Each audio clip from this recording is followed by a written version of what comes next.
Muito bem, bom dia a todos. Nossa reunião científica aqui do Serviço de Cardiologia do Hospital Incor, em parceria com o Instituto de Neurologia de Goiânia, pelo Cora Saúde. Hoje eu tenho a alegria de receber aqui meu amigo, o professor Dr. Daniel Godoy Martinez.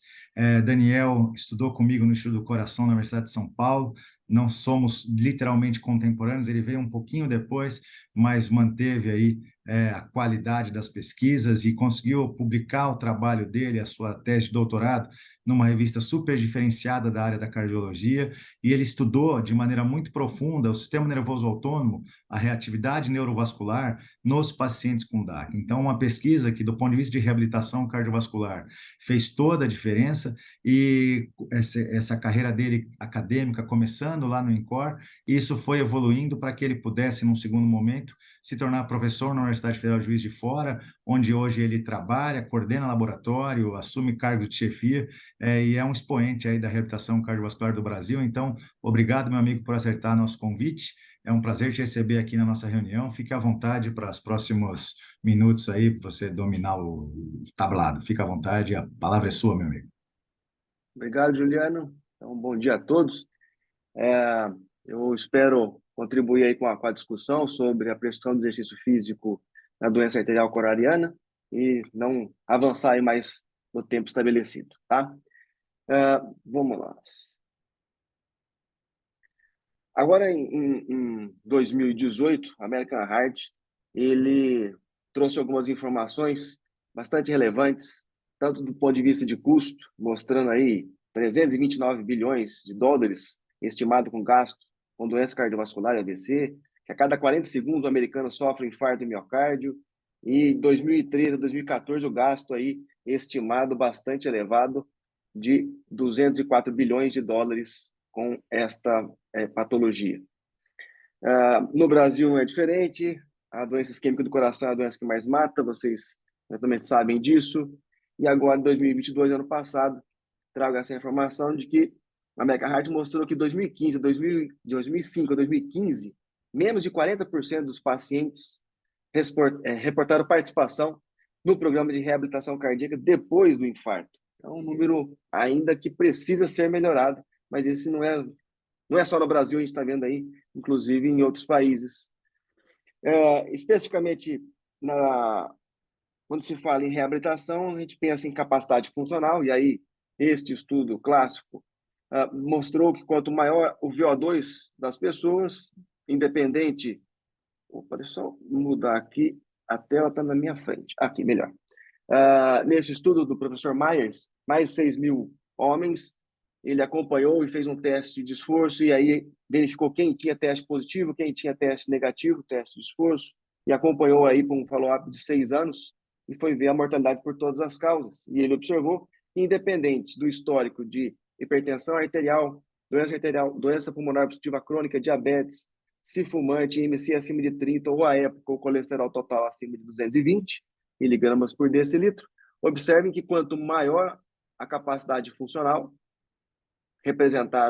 quanto menor a capacidade funcional, representada pela barrinha mais clara, maior o risco relativo de morte dessa população. E o interessante foi que isso aconteceu tanto em indivíduos normais quanto em indivíduos com doença cardiovascular. Então, aumentar a capacidade funcional parece que de alguma forma protege esses pacientes. Em específico, qual que é o papel do exercício físico na mortalidade em pacientes com DAC estável? Neste estudo, publicado no JACC 2017, foi observado quanto maior o nível de atividade por METs hora por semana, observe em linha azul aqui, ó, menor é a taxa de evento da mortalidade cardiovascular, e em vermelho, menor também a mortalidade não cardiovascular. Então, quanto maior a atividade física daquela pessoa, menor é o risco de eventos em 36 meses. Este estudo, também publicado no JACC este ano, é em específico com doença arterial coronariana crônica, tá? E aí, algumas informações importantes, ele faz um diapositivo em que ele mostra a equipe, e aí, olha, a equipe aqui com expertise na atividade física, né? Neste elo, olha só aqui, a reabilitação cardíaca, aí estudando a fisiologia do exercício, a fisiologia clínica do exercício, né, que vocês fazem aí com maestria. E aí nesse documento aparece aqui, ó, a recomendação para pacientes com doença crônica, coronária crônica, reabilitação multidisciplinar é recomendado. A reabilitação para todos os pacientes aqui, ó, para todos os pacientes é indicada e melhora desfecho. E aí ele coloca aqui, tanto para infarto recente, quanto para angioplastia, cirurgia de revascularização, angina estável, ou até transplante cardíaco, tá? É a recomendação do documento. E qual é a atividade física proposta?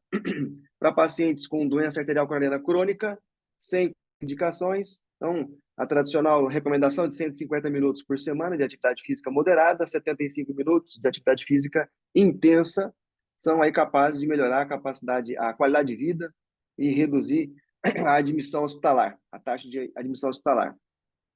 Aqueles que não têm contraindicação, treinamento resistido, também é importante, pelo menos 2 vezes por semana, melhorando a capacidade funcional e desfechos cardiovasculares.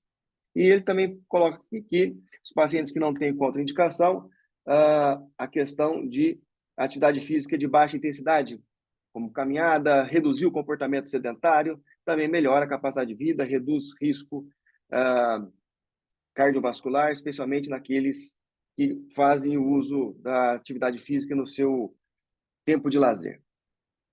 Então, os pacientes com doença arterial coronariana crônica, com infarto recente, angioplastia ou revascularização, aí cirurgia, tem que fazer a cirurgia, tem que fazer a reabilitação cardiovascular, porque melhora desfecho, incluindo diminuição de todas as causas, mortalidade por todas as causas e cardiovasculares, taxa de rehospitalização, tanto total cardiovascular e não cardiovascular, e melhora, no final das contas, a qualidade de vida, que é o que talvez interesse mais ao paciente, né? Mas qual que é o papel? Esse é para doença arterial coronariana crônica, mas e no agudo, depois do infarto? Como é que está isso? Os estudos são clássicos, e aí tem estudos mostrando mais de 6.000 pacientes, quase 4.500 pacientes, mostrando que o treinamento físico após o infarto diminui mortalidade por todas as causas, diminui mortalidade de 20% a 25%, em específico, diminui a morte súbita em 37% no primeiro ano pós-infarto, né? Provavelmente por diminuição da questão de arritmias malignas, muito comum no primeiro ano pós-infarto, principalmente no infarto sem supra. E a mortalidade total diminuída com o treinamento físico, com a reabilitação baseada em exercício físico, e a cardiovascular também. Observe que está deslocada à esquerda da linha de nulidade. Então, mostrando que a reabilitação cardíaca, o exercício físico, diminui a mortalidade total e mortalidade cardiovascular nos pacientes após infarto agudo do miocárdio. Este estudo, publicado recentemente na Cochrane, mostrou a seguinte situação. Foram incluídos 85 estudos clínicos controlados, randomizados, mais de 23.000 pacientes, e a estratégia PICO, né? Então, a população pós-infarto, pós-revascularização, intervenção percutânea, angina pectoris ou a doença arterial coronariana crônica. A intervenção proposta no estudo foi de pelo menos 6 meses de reabilitação cardíaca, baseada em exercício, grupo controle sem treinamento físico, o comparador, e o desfecho, mortalidade, morbidade e qualidade de vida relacionadas à saúde. E aí esse documento da Cochrane foi interessante que ele mostrou que o treinamento físico ou a reabilitação baseada em exercício físico, ela diminuiu a mortalidade. De novo, fica na minha frente esse negocinho aqui. Só um minutinho. Aí. Ela diminuiu a qualidade de vida, a mortalidade cardiovascular, quando realizada aí estudos que realizaram de 12 a 36 meses e mais de 3 anos. Essa seta vermelha eu já destaquei aquilo que foi significativo. Estudos com menos de 12 meses, para essa variável, não foi ainda, não demonstrou melhoria. Nesse outro gráfico, ele mostrou o seguinte, o desfecho fatal e não fatal foi diminuído a favor do exercício, observa à esquerda, nesse estudo. Então, o paciente com doença arterial coronariana que faz exercício físico tem menor desfecho fatal e não fatal. todas as causas de hospitalização. Se vocês observarem aqui, ó, de 6 meses a 12 meses, então, estudos de 6 a 12 meses demonstraram a redução na taxa de hospitalização, e naqueles estudos de 12 a 36 meses não mostrou, tá vendo? Bateu na linha de nulidade. Quando observado a questão da qualidade de vida, a qualidade de vida, tanto precocemente quanto mais tardiamente, ela foi melhorada com a reabilitação cardiovascular nesses pacientes. Sabidamente, o treinamento físico, a reabilitação, ela melhora a perfusão coronária.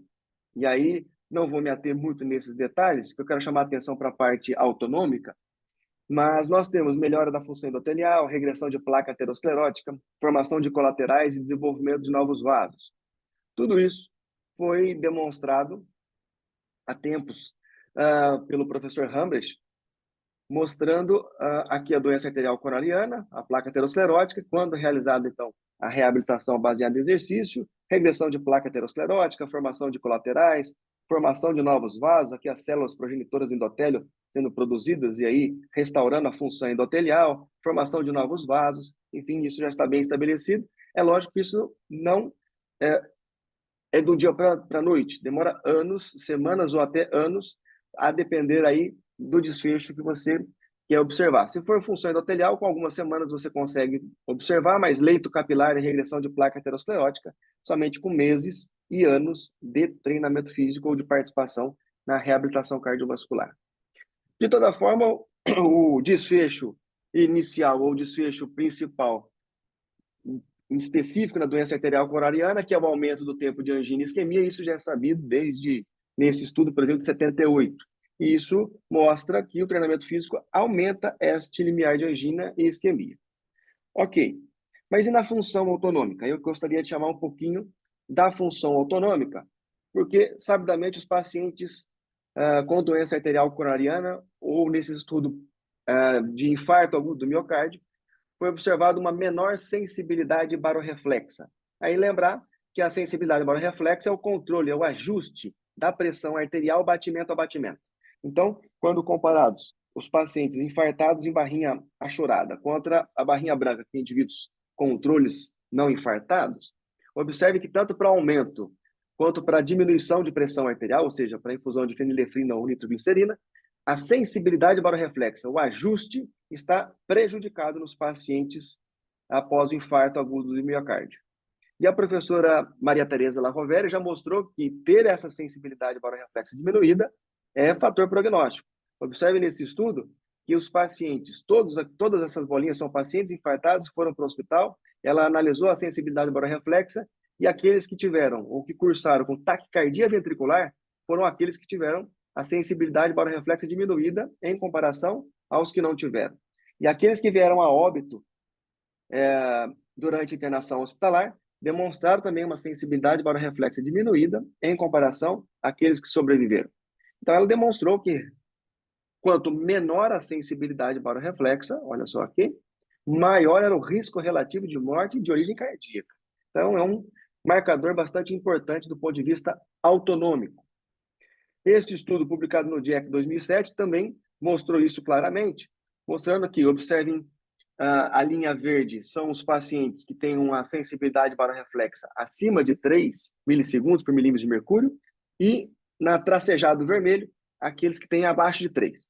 Observe que quanto menor a sensibilidade barorreflexa, no gráfico à esquerda, aqui, morte de origem cardíaca foi maior no grupo com sensibilidade barorreflexa diminuída.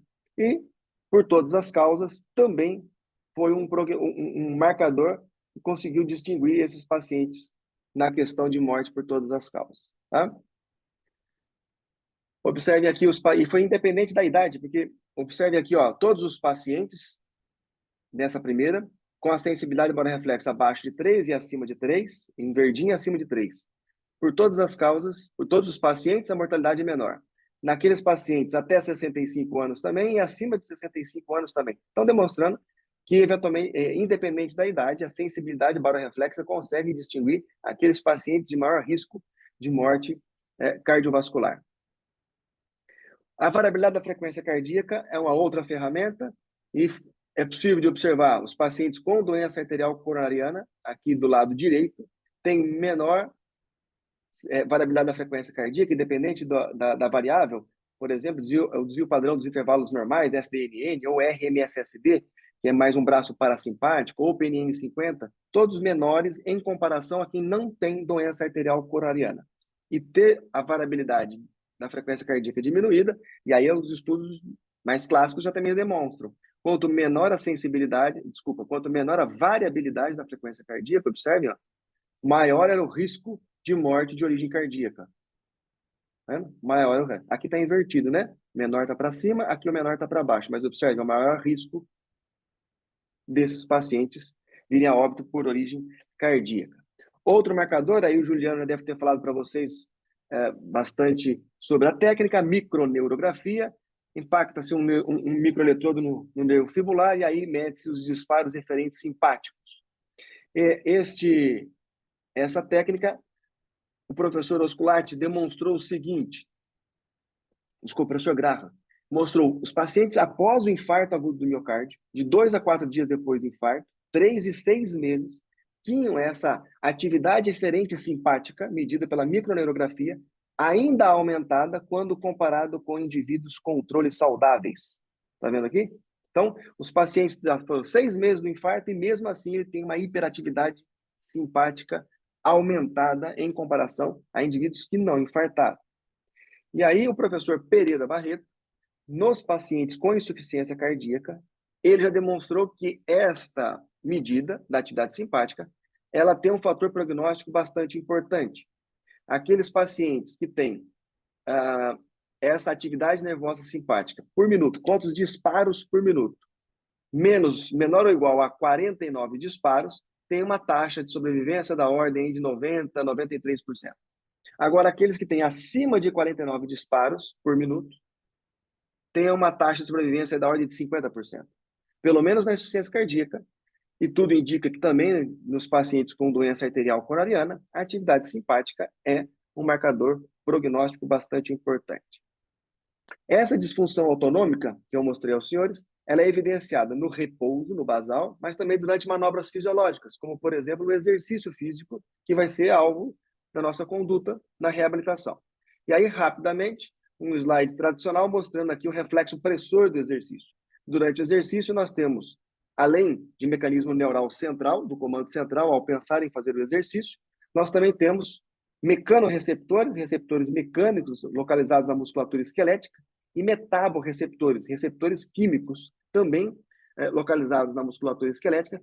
Todas essas 3 vias mandam uma informação para a área de controle cardiovascular, aí no tronco cerebral, e responde aumentando a atividade simpática. Então, quando estamos em exercício, informamos o sistema nervoso central e a atividade simpática é aumentada, aumentando então a frequência cardíaca, o débito cardíaco, a pressão arterial, diminuindo o fluxo sanguíneo visceral, vasoconstrição visceral, todo esse cenário para aumentar o fluxo sanguíneo periférico para que o paciente ou a pessoa consiga fazer o exercício físico proposto.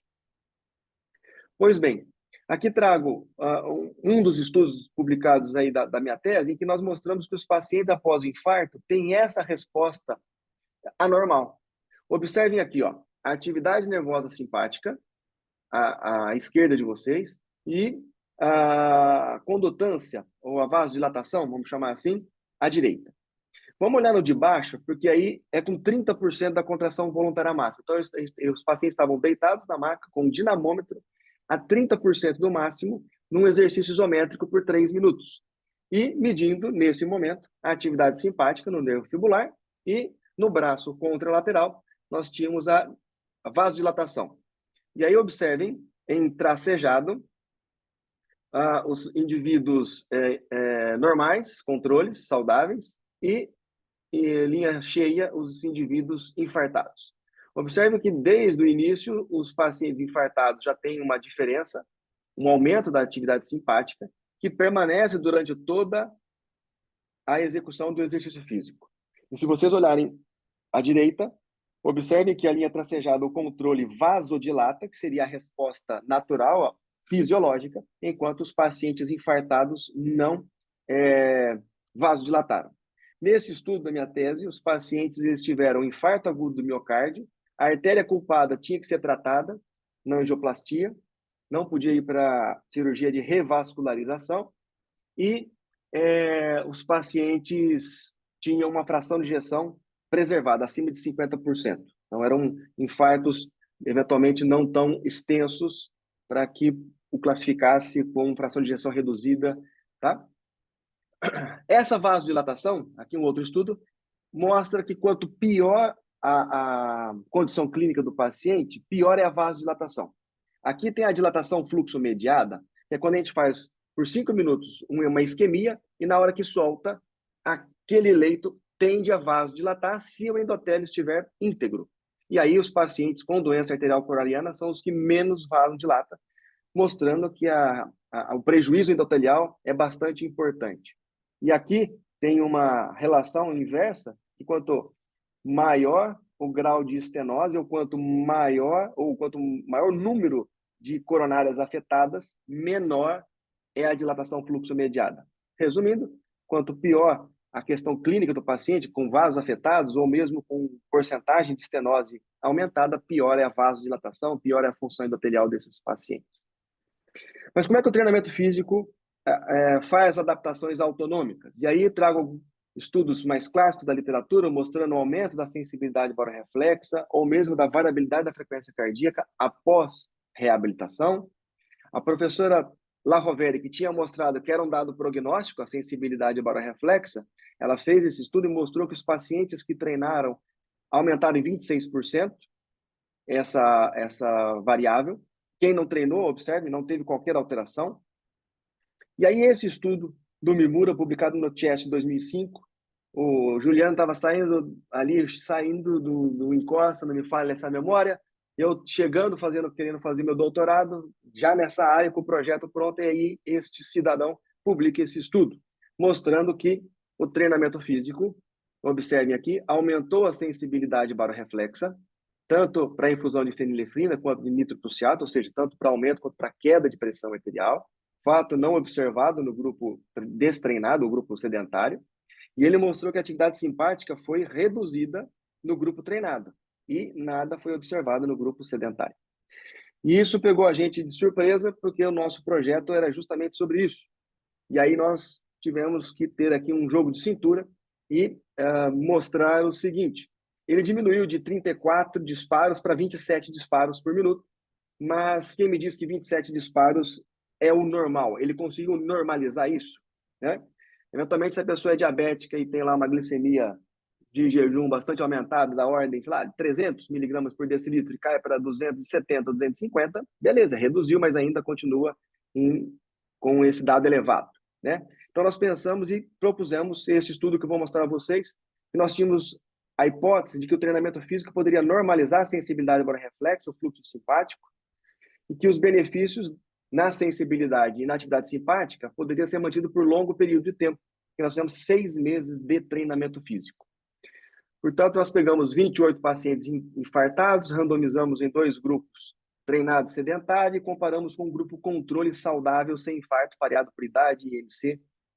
E aí, fizemos a microneurografia para avaliação da atividade simpática muscular, avaliamos pressão arterial, batimento a batimento, pressão arterial de forma oscilométrica, a frequência cardíaca por eletrocardiograma, e aí conseguimos, de alguma forma, mensurar a variabilidade da pressão arterial, do intervalo RR e da atividade simpática. Resumindo, nós conseguimos mensurar de forma bastante importante a função autonômica daquele sujeito. A sensibilidade barorreflexa, nós fizemos aqui matematicamente, há uma conta, mas foi uma sensibilidade barorreflexa em repouso. Nós não induzimos nem aumento nem queda de pressão arterial, tá? Para resumir. E aí, fizemos um teste ergospirométrico, Juliano lembra bem dessa sala, e fomos fazer a seguinte protocolo experimental. Em repouso, 5 minutos, para ter todas essas variáveis coletadas. Fizemos um protocolo de preensão manual, exercício isométrico, para avaliação do comando central, mecânico, metábolo e receptores, 3 minutos de repouso, 3 de exercício e 3 de recuperação, que foi aquele documento que eu mostrei anteriormente que nós publicamos. E fomos para o treinamento físico para reabilitação, que a gente vai entrar agora daqui para frente.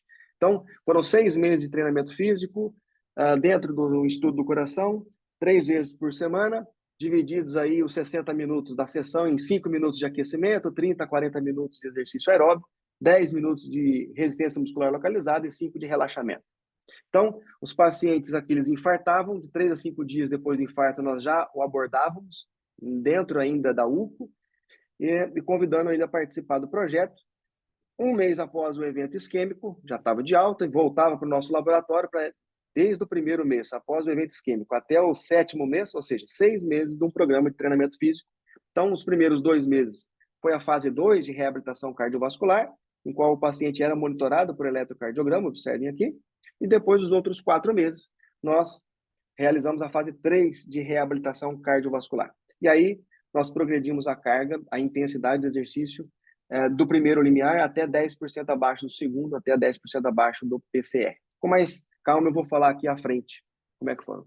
Os resultados, nós, como o Juliano falou, nós conseguimos publicar esse estudo na revista Hypertension, demonstrando um aumento do VO2 nesses 6 meses de treinamento físico. Observem a barrinha azul. Os pacientes que ficaram sedentários durante o período não tiveram aumento do VO2. Nós tivemos uma redução da atividade nervosa simpática, assim como o Mimura demonstrou, porém, nós, ao comparar com o controle saudável, observem, sedentário, aquele que iria treinar na UTI, os dois estão altos em relação ao controle. Um mês após o evento isquêmico, continua alto em relação ao controle. 2 meses de treinamento, ou seja, 3 meses após o evento, nós já temos uma redução e uma normalização. Com 6 meses de treinamento, essa redução permanecia. Então, nós conseguimos normalizar a atividade nervosa simpática muscular. Nós fomos observar também a variabilidade da pressão arterial, e aí, especificamente, o componente de baixa frequência da pressão arterial sistólica, ele representa o simpático vascular. Simpático para o vaso faz vasoconstrição e, por vezes, limita aí o desenvolvimento da atividade física ou das atividades de vida diária do paciente. Observe que nós diminuímos este valor, esse simpático vascular, no grupo treinado, fato não observado no grupo sedentário. E essa diminuição, observem, UTI, 1 mês, 3 meses, ou seja, 2 meses de exercício, nós já normalizamos, e com 6 meses isso foi mantido. Então, normalizamos o simpático para o vaso desses pacientes. E aí, o barorreflexo aumentando no grupo treinado, e observem que aumentou a ponto de normalizar em comparação ao grupo controle. Então, esse foi o nosso diferencial, e talvez por ter essa sacada que nós conseguimos publicar aí o nosso estudo. Mas o nosso treino foi contínuo, 40 minutos de intensidade contínua. Está muito em voga o treinamento físico de alta intensidade. Nesse estudo, publicado no ano passado, no European Journal Preventive Cardiology, observem, foram 8 estudos clínicos controlados, randomizados, e de corte, mais de quase 400 pacientes, exclusivamente pós-infarto, fizeram o HIIT, comparando ele com ou moderado ou com atividade de rotina, e os desfechos, VO2 máximo, pressão arterial sistólica, diastólica, frequência cardíaca pico, frequência cardíaca de repouso, fração de ejeção e os volumes diastólicos finais. Observem que para VO2 pico, o HIIT ele é superior tanto ao contínuo quanto às atividades de rotina do paciente. Porém, neste estudo, ao comparar as variáveis pressão arterial sistólica, diastólica, frequência cardíaca pico, frequência cardíaca de repouso, observe que não há diferença entre contínuo e HIIT, né, intervalado de alta intensidade, não foi infeliz nessas variáveis, assim como na fração de ejeção, no volume ventricular e no volume diastólico do ventrículo esquerdo. Não foi diferente, tá? Mas para VO2 foi, e VO2 é desfecho importante. Então, o HIIT fica nesse sentido. Observem aqui, ó, a questão da possibilidade de eventos com o HIIT, e não teve diferença de eventos entre HIIT e moderado. Estão mostrando, de alguma forma, a proteção desses pacientes. Vamos lá. Falando especificamente da prescrição de treinamento físico, agora em 2023, um posicionamento da Sociedade Brasileira de Cardiologia sobre a doença isquêmica do coração, especificamente em mulheres. E aí, eles trazem, as mulheres são menos aderentes a programas de reabilitação, eventualmente até questão cultural, Mulheres apresentam mais chance de óbito por insuficiência cardíaca, AVC, do que homens, dentro de 5 anos após o infarto. As mulheres têm ganhos menores de capacidade funcional após o programa de reabilitação, independente da capacidade inicial dela. Eles chamam a atenção para o treinamento resistido em mulheres, para o treinamento intervalado e atenção à dor musculoesquelética e fadiga nas mulheres. Então, eventualmente, quem for trabalhar especificamente com mulheres, recomenda a leitura desse documento. A reabilitação cardiovascular, vocês sabem, ela é conceituada como ramo de atuação da cardiologia, que é implementada por equipe de trabalho multiprofissional, acho que o Juliano trabalha muito nesse sentido, para devolver ao paciente uma satisfatória condição clínica, física, psicológica e laborativa. De acordo com a Organização Mundial de Saúde, a reabilitação cardiovascular, conjunto de atividades necessárias para assegurar as pessoas com doença cardiovascular, condições físicas, mentais, sociais ótimas, que lhe permita, com o seu próprio desempenho, né, voltar aí o seu lugar na sociedade, no seu trabalho. As fases de reabilitação. Eu vou falar rapidamente, nesses últimos 10 minutos, sobre a fase 2 e fase 3 de reabilitação, que é quando nós temos a alta hospitalar. Nós temos que um aumento do MET, ou seja, 3,5 ml por quilo por minuto, reduz 25% da taxa de evento. E se a cada aumento do ml por quilo por minuto de VO2, uma taxa de mortalidade reduzida em 10%. Então, aumentar o VO2 é extremamente importante.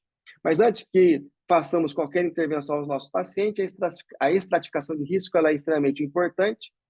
Observe que quanto menor a capacidade física, quanto maior a sintomatologia, maior também vai ser a necessidade da supervisão dos exercícios e a estratificação de risco vai ser alta desses pacientes, né? É necessário ou recomenda-se fortemente que esses pacientes realizem teste ergométrico, se possível, teste ergospirométrico para prescrição do treinamento físico, na fase 2, né? Deve ser realizado em vigência da medicação utilizada pelo paciente, a diretriz recomenda isso, porque se o paciente faz o teste sem o medicamento e vai para o setor de reabilitação com medicamento, todos aqueles parâmetros são alterados, o que dificulta sobremaneira aí a prescrição do treinamento físico. Se possível, o teste deve ser realizado no mesmo ergômetro a ser utilizado. Então, se no setor de reabilitação tem cicloergômetro, que faça em cicloergômetro, tem esteira, tentar fazer em esteira, é lógico, a depender da questão clínica do paciente. E, se possível, aí o American College coloca isso, mas é mais difícil ainda, mas se possível, na mesma hora em que o sujeito vai realizar a reabilitação, uma vez que os medicamentos têm uma ação durante o dia de forma diferente, né? De manhã pode ter uma resposta pressórica de frequência, à tarde outra, mas aqui eu concordo é mais difícil. Nós temos, então, ao sair do repouso, chegar no pico, passando pelos 2 pontos de limiares, o limiar anaeróbio, o ponto de compensação respiratória, e tomando por base a frequência cardíaca nesses pontos, nós conseguimos prescrever de forma segura para os pacientes com DAC. A fase 2, então, é logo após o evento cardiovascular, e aí deve ser realizada, que nem eu propus, por uma equipe multiprofissional em ambiente hospitalar ou clínicas especializadas, com fácil acesso ao carrinho de emergência. Deve ser realizada após um teste de esforço e deve ser monitorada. Então, aqui nós temos um paciente após infarto do miocárdio, treinando no estudo do coração, sendo monitorado, frequência cardíaca, a pressão arterial está aqui do lado, é só a gente medir na hora que necessária. Se necessário, até a saturação de oxigênio pode ser medida, a depender eventualmente se o paciente tem uma doença pulmonar associada. Pode ser em esteira, também a mesma situação, sendo medida as variáveis durante a sessão.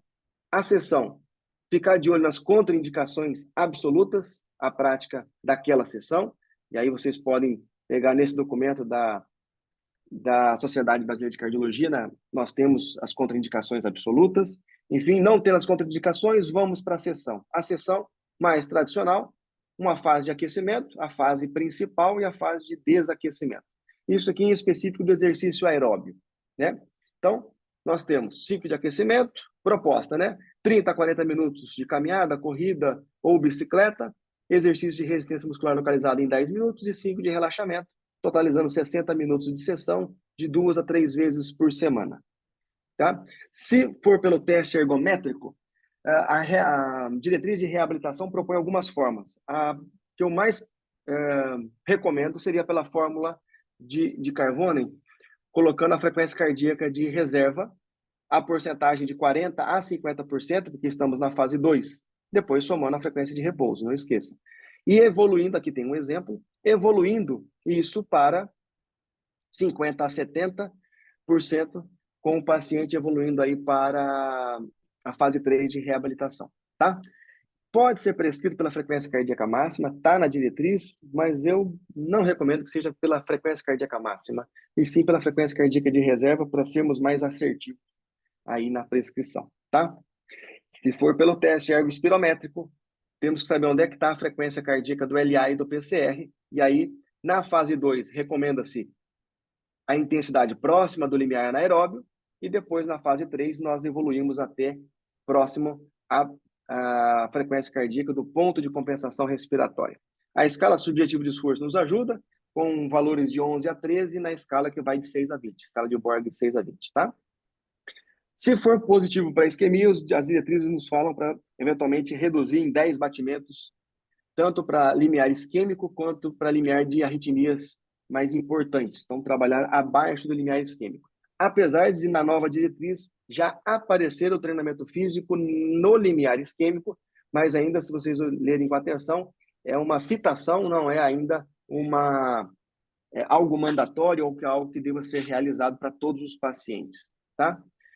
Deve ser realizado um aquecimento e um desaquecimento bem gradativo com esses pacientes, não começar de forma abrupta e nem parar de forma abrupta. Quedas na pressão arterial sistólica acima de 10 milímetros de mercúrio, ou se a pressão diastólica subir acima de 110, a sessão deve ser interrompida. Também deve ser interrompida em arritmias ventriculares significativas e atriais significativas, ou sinais e sintomas de intolerância, angina, dispneia intensa, alterações de eletros sugestivas de isquemia devem ser interrompidas, tá? O duplo produto pode nos ajudar em algumas situações, principalmente quando o paciente chega no setor de reabilitação com a pressão arterial sistólica, diastólica ou com a frequência cardíaca aumentada.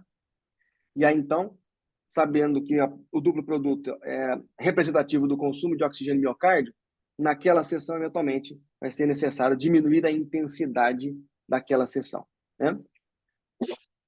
Então, medir e avaliar o eletrocardiograma, traçado eletrocardiográfico, frequência cardíaca, pressão arterial, a escala de Borg, toda a questão sintomatologia do paciente no início, durante e o final do exercício físico deve ser realizado.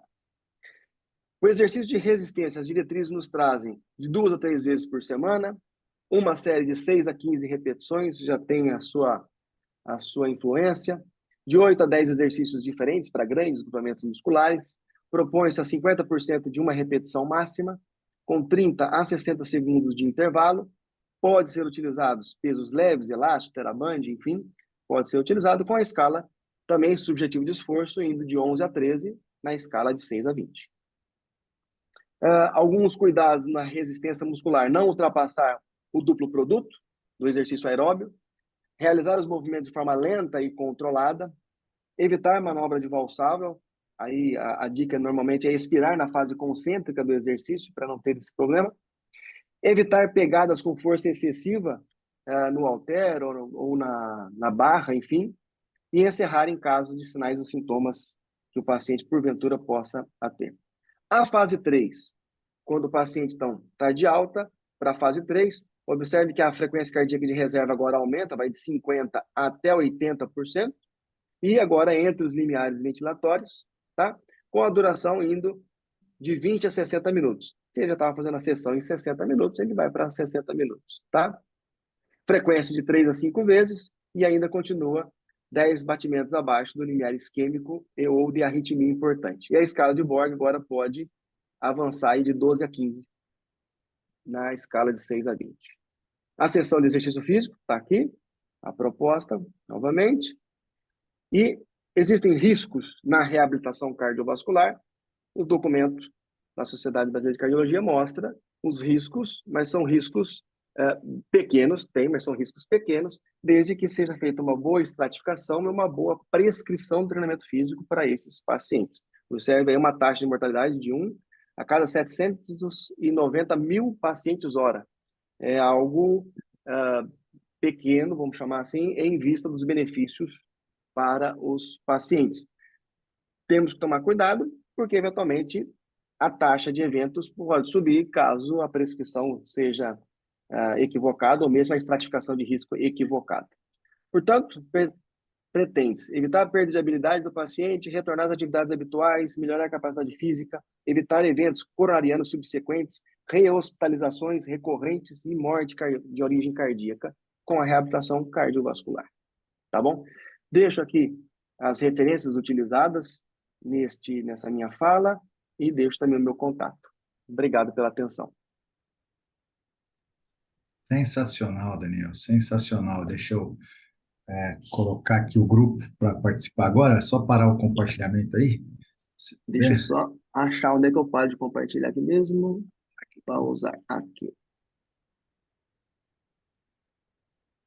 Pausou ou não? Não, mas eu vou dar um jeito aqui.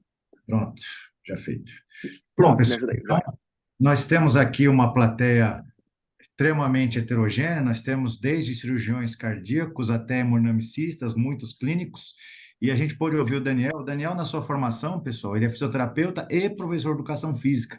Então, é um cara que fala de exercício desde a fase hospitalar até a fase ambulatorial com muita tranquilidade. Então, eu acho que um dos pontos mais importantes da apresentação do Daniel é deixar claro que, quando a gente está tomando uma conduta clínica com relação aos pacientes, que é prescrever exercício, é inconcebível em 2023, no século 21, a gente ter um paciente infartado que não seja orientado precocemente a fazer exercício. E quanto mais precoce, melhor. Hoje em dia eu tenho essa certeza.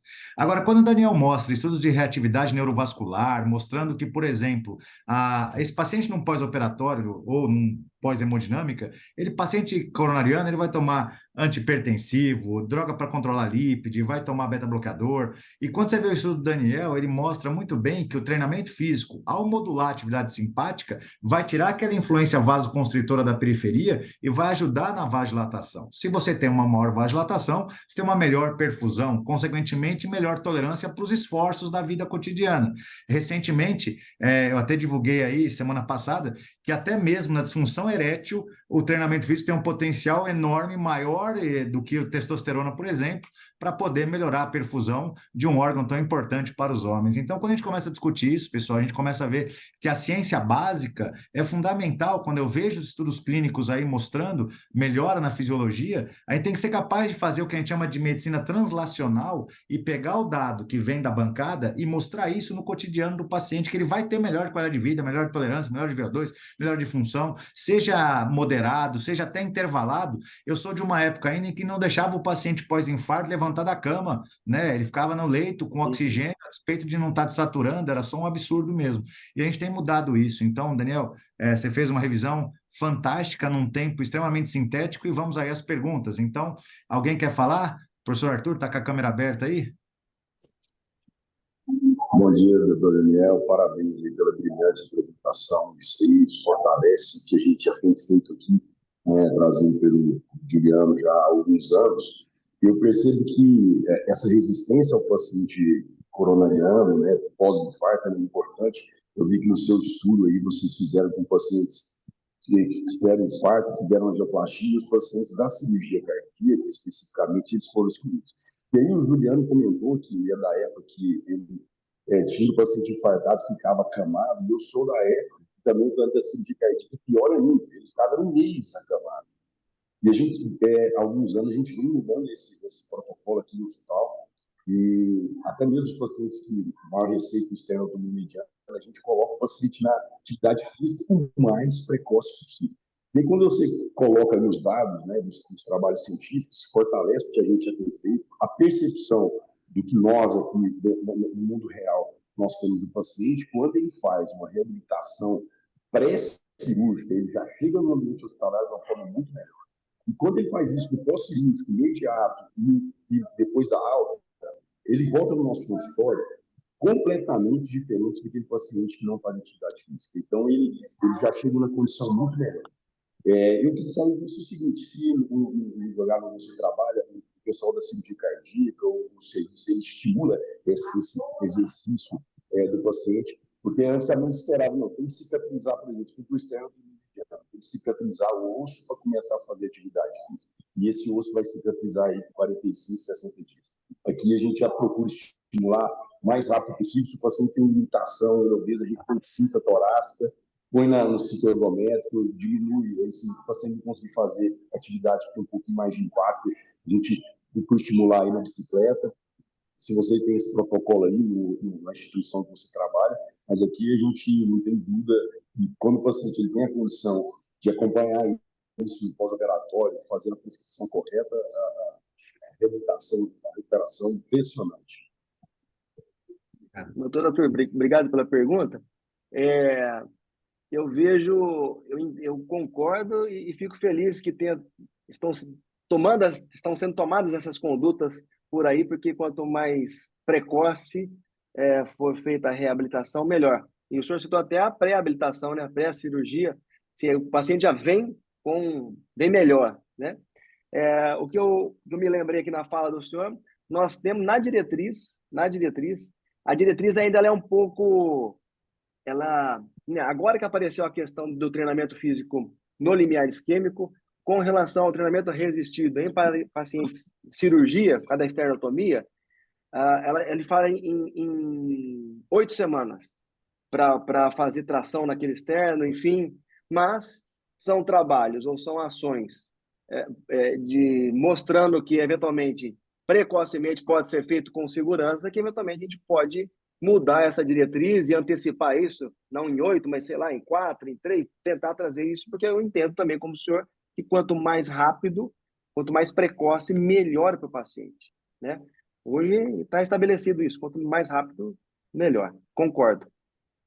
A gente tem feito aqui nas minimamente invasivas, né, Juliano? Que isso tem facilitado, tirando ainda os pacientes de doença coronariana, a gente ainda faz esternotomia total.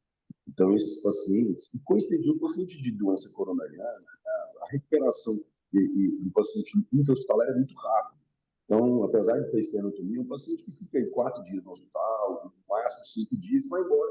E aí tem essa limitação. O paciente é muito obeso, realmente a gente tem um certo receio desse externo pubescência, né? A gente sabe que é um fator de risco, mas ao mesmo tempo o paciente obeso ele é o mais grave. E esse, teoricamente, deveria fazer a atividade física também mais precoce. Mas as minimamente invasivas, a gente tem feito aí os pacientes valvulares, aneurisma, a gente tem feito por técnica minimamente invasiva. Isso permite o paciente fazer todo tipo de atividade o mais rápido possível. E isso aí, infelizmente, a gente tem uma realidade, né, Juliano? Você sabe muito bem, a gente tem um convênio aqui que muitos pacientes eles não têm a condição, moram no interior, de fazer esse acompanhamento, por exemplo, lá no pós-operatório. Mas sempre que possível, eles saem daqui com a orientação, né, que vá para o interior para fazer. Não é aquele acompanhamento que a gente consegue ter muito de perto, mas se a gente pudesse fazer um programa de reabilitação aqui no hospital, né, Juliano, até estimulando aqui quem estiver aqui, montar uma sala dessa daí que você não colocou, não importa, que é o sonho aí do Juliano e toda a equipe da fisioterapia, da cirurgia e da cardiologia também. Então, seria fantástico, né, trazer esses pacientes para cá, para o ambiente intra-hospitalar, na fase 2 e na fase 3. Perfeito. Só deixando claro que a semana que vem, pessoal, aula de ECMO com o Dr. Arthur, que vai ser o professor, já fica chamado aí o convite para todos, 7 da manhã, dia 7 de novembro. Maria Clara, você quer fazer uma pergunta, minha cara? Maria Clara, aqui de Belo Horizonte, quis te prestigiar. Excelente apresentação, mais uma vez. Daniel, só para você citou aí a questão do duplo produto, você tem uma referência desse valor? Assim, é uma coisa que eu vejo que às vezes a gente, né, esquece, né, dessa questão do cuidado, né, com o aumento da pressão sistólica, né, e do duplo produto. Pelo menos assim, né, às vezes a gente recebe pacientes com doença de aorta, né? Então, uma preocupação a mais aí que a gente tem com a questão do comportamento da pressão, cheiro, estresse, etc. Você tem uma referência, Daniel? Eu não tenho essa, assim, eu preocupo com isso, mas eu não tenho uma referência, assim, não sei se eu já li sobre isso, desse valor do duplo produto, que seria, né, uma referência igual a gente usa os percentuais de frequência, enfim. Queria saber se você tem um dado mais objetivo sobre isso. Olá, Maria Clara, tudo bem? Prazer falar contigo mais uma vez. Nós sempre nos encontrando aí nos congressos. É o seguinte, eu estou puxando pela memória aqui, não tem um, Juliano pode ajudar, mas não tem um valor de referência de duplo produto. Utiliza-se na diretriz, utiliza-se do duplo produto quando da prescrição tradicional, você faz a prescrição por frequência cardíaca de reserva ou pelos limiares, e aí você tem a frequência cardíaca alvo, você tem a pressão arterial sendo medida naquele momento, então você tem o duplo produto do exercício, né? Uhum. E aí, por exemplo, no exercício resistido, que é mais difícil de se mensurar as variáveis durante a prática, eles pedem, a diretriz fala para que tomar um cuidado para que o duplo produto do exercício resistido não ultrapasse aquele duplo produto do aeróbio. Porque, sabidamente, o duplo produto do aeróbio, ele é um duplo produto em que é conhecido, né? Aquela frequência não tem isquemia, não tem arritmia, aquela pressão e aquele consumo de oxigênio miocárdico tá ok, porque o treinamento físico aeróbio não está me mostrando, por exemplo, alterações eletrocardiográficas sugestivas de isquemia, então eu mantenho o duplo produto no resistido para essa função. Ou, caso específico, o paciente esqueceu de tomar o remédio, beta-bloqueador. Aí chega lá no INCOR, Juliano, pegou lá um ônibus, um metrô, chegou nas clínicas e chegou para treinar lá sem tomar o medicamento. E aí, eventualmente, a frequência está maior, a pressão está maior, mas ele foi até o INCOR, ele tomou 2, 3 conduções até chegar lá. Aí você vai dispensá-lo? Eventualmente, se for possível, qual é o duplo produto que eu estou acostumado a vê-lo? Aí, naquela sessão, eu coloco a intensidade junto com a pressão, eu vou observando, até chegar no duplo produto que eu já conheço e que para ele é normal, né? Mas com isso, com certeza, a intensidade é menor. Agora, um ponto de corte, estou puxando pela memória aqui, eu desconheço. Tá, Eu acho que o conceito aí, Clara, é muito mais no sentido de a sua avaliação do paciente para com ele mesmo. Então, se você pegar esse paciente com uma frequência cardíaca maior e uma pressão sistólica maior, que é o produto do produto, né, ele chegar para aquele dia para você com uma frequência e uma pressão diferentes, acho que é o momento para você ligar o seu alerta e começar a monitorizar. Você não vai mandar ele embora, mas vai ficar de olho. Se isso virar um padrão, ele começar a se apresentar com você frequentemente mais taquicárdico, mais pressórico, isso é um baita indicativo que ele pode estar tendo alguma variação na sua clínica. Então, ele tem que ser reavaliado. Então, é muito mais usar o conceito do produto do que o valor em si. Mas quando a gente está documentando, mostrar o valor é interessante. Você consegue ver quantos por cento a mais ele está aumentado. Então, é natural pensar que o treinamento resistido vai ter um do produto muito menor do que o aeróbico, porque os incrementos de frequência são muito menores proporcionalmente, né? Então, isso, sem dúvida, a gente consegue racionalizar sim. Mas boa pergunta, claro. Daniel, outra pergunta aqui, a Camille perguntou, o teste ergométrico deve ser repetido para a nova pressão de exercício após quanto tempo de reabilitação? Precisa repetir ou não, Daniel, na sua opinião? Juliano, se tem a possibilidade, eu sugiro repetir. Eventualmente, se você tem o primeiro teste, e aí tem a fase 2 de reabilitação. Ele termina essa fase 2. Se você tem a possibilidade de repetir o teste, repete o teste e faz para a fase 3. Seria interessante, seria mais assertivo.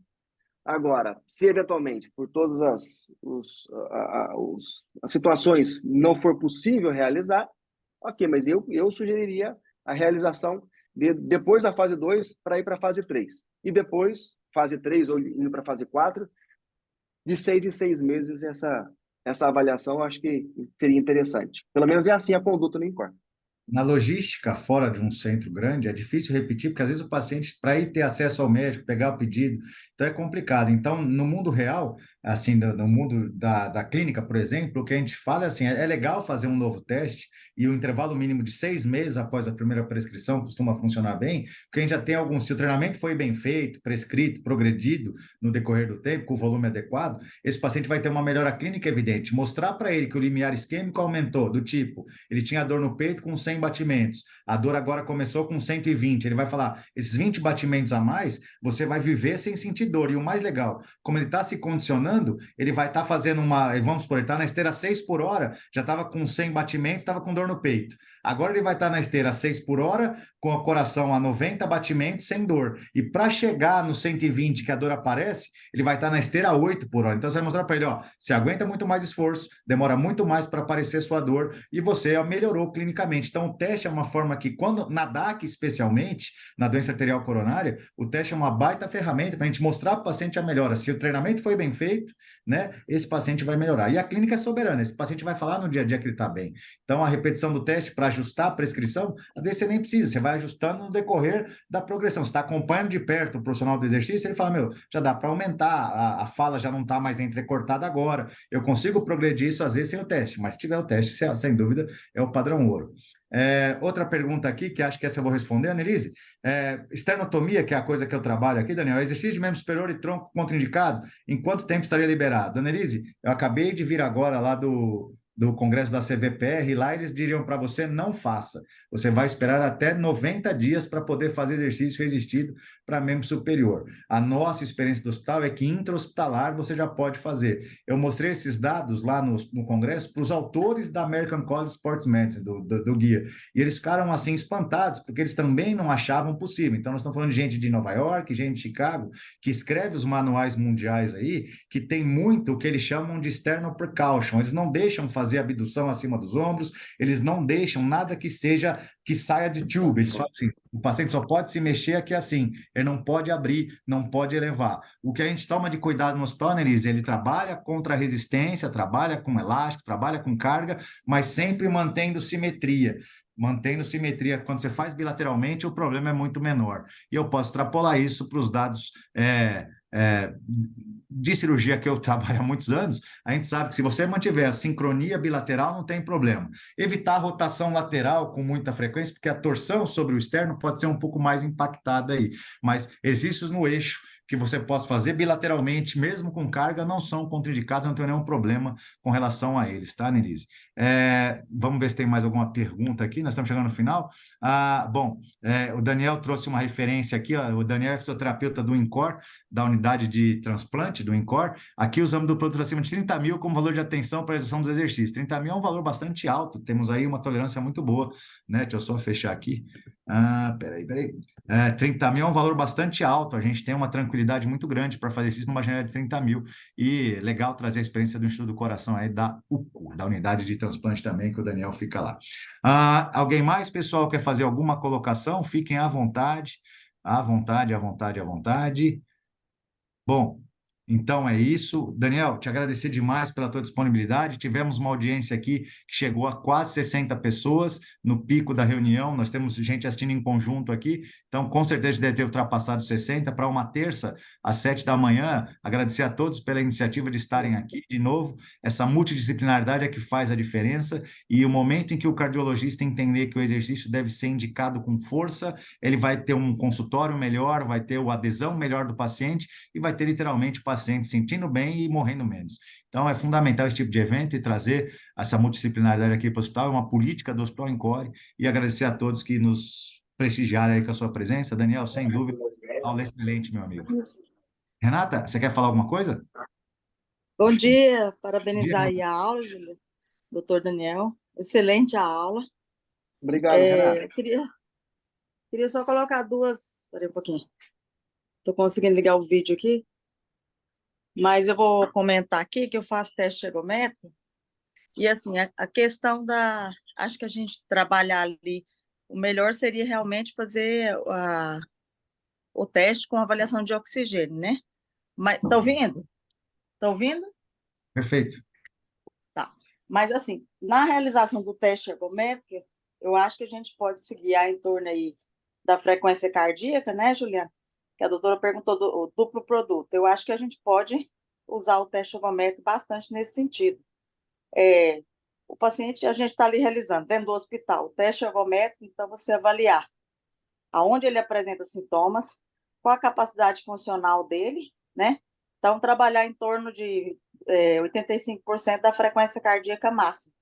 E nisso também a gente vai estar avaliando o segmento ST, né? Alterações do segmento ST, que indicaria isquemia, que às vezes ficam lesões nas coronárias residuais.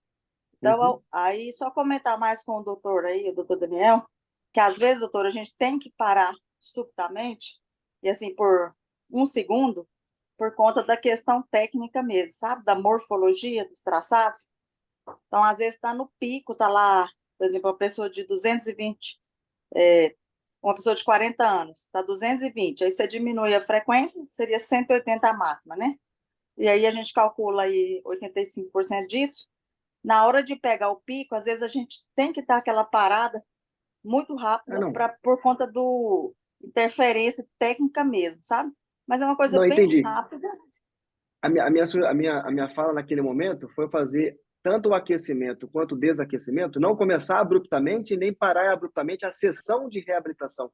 Fazer os 4, 5 minutos de desaquecimento é importante para o débito cardíaco voltar ao normal, ou mesmo o aquecimento para que não comece abruptamente e aí, eventualmente, provocar uma isquemia não desejada. Não durante o teste ergométrico, doutora. Não sei se eu fui claro na minha fala. Ah, perfeito. Mas eu acho que acrescenta bastante, né? Hoje, antigamente era igual o cirurgião falou, teve infarto, acabou, ficar aí deitado. E hoje a gente vê ali que vocês vão mandando às vezes para o teste, a gente vai observando e o paciente vai tendo maior capacidade física, né? Eu acho que É isso mesmo. excelente a colocação de vocês, que tem que ser individualizado, né? Tem pacientes que são mais poliqueixosos, outros têm capacidade demais, mas não vai por receio também. Então, essa parte também é trabalhar, né? Na parte da psicologia. Seria isso. Ô, Juliana, se me permite aproveitar a doutora que ela faz o teste ergométrico, para nós que recebemos o teste, é importante que, eventualmente, no laudo médico, venha colocado em que momento aconteceu a isquemia, a frequência cardíaca, né, de isquemia, porque, por vezes, eu já vi laudos em que teste positivo para isquemia. Mas onde? Aí, lógico que a gente vai lá olhar o traçado eletrocardiográfico e tentar achar.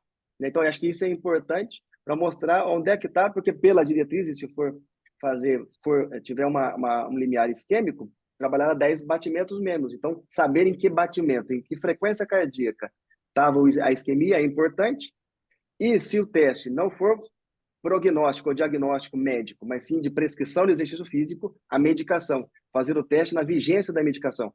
Eu sei que, eventualmente, os médicos retiram a medicação até para ver a questão prognóstica do paciente, de evolução da doença, como é que está fazendo. Ok, é uma visão, mas a visão da reabilitação precisa fazer na vigência dos medicamentos. Então, aí, duas considerações, doutora, já que eu falo com alguém que faz o teste na ponta da prática, e essas duas considerações são importantíssimas para a equipe de reabilitação. Não, perfeito. Acho que a gente tem que trabalhar junto, né, para reabilitar mesmo e trabalhar nesse sentido aí de a frequência cardíaca que pode chegar. É como o CDI, por exemplo, o paciente que usa o CDI, o desfibrilador, a gente não vai chegar lá nas submáximas. O certo é a pessoa vir com o papel, vir com a sua pastinha, né? A gente até brinca, pasta do coração, pasta vermelha. Vem, a gente vai olhar como é que estão sendo os exercícios de vocês, né? Por exemplo, como que está realizando. Aí a gente vai ver até quanto está aí na frequência. E assim a gente também faz, por exemplo, no CDI, que é um bom para comparar, né? Uma forma para vocês fazerem uma comparação. A gente trabalha bem em cima, com cuidado. Eu acho que esse cuidado também a gente tem que ter no paciente pós-infarto. Obrigada aí pela aula e por tudo. Um abraço. Obrigado. Nada, que também é egressa do INCOR, viu? Fez arritmia lá. Muito bem. Obrigado, Daniel. Um bom dia para todos. Agradecer demais a tua presença, meu irmão. Nos vemos pessoalmente em breve, se Deus quiser. Um abraço, se gente. Deus quiser. Tchau, tchau. Um abraço. Pessoal. Tchau, tchau. Obrigado.